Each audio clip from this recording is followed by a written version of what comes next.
I'm Jonathan Eaker. I'm a reference librarian in the Prints and Photographs Division of the Library of Congress. It's one thing to read about what happened during the war, but I always think it's much more interesting, to see the actual soldiers, to see the actual equipment. The thing about World War I is that, it was often dirty, it was often, not pretty. You were in the mud, you were in shell holes. So this photo here is titled Over the Top. It's a stereograph and it shows American soldiers in a trench. Actually, this photo is not of a real combat situation. I'm pretty sure it's a training trench.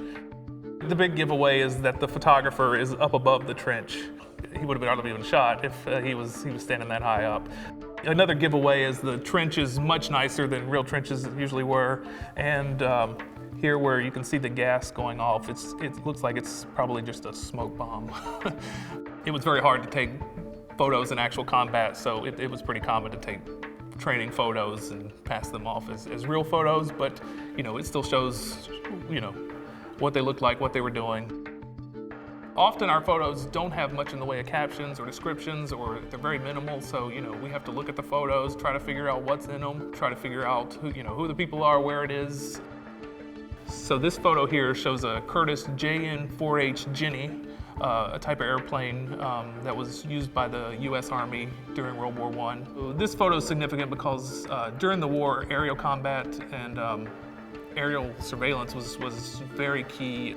Early on in the war, planes were just used to fly over the enemy, look and see what was there. As the war progressed, they attached guns, bombs.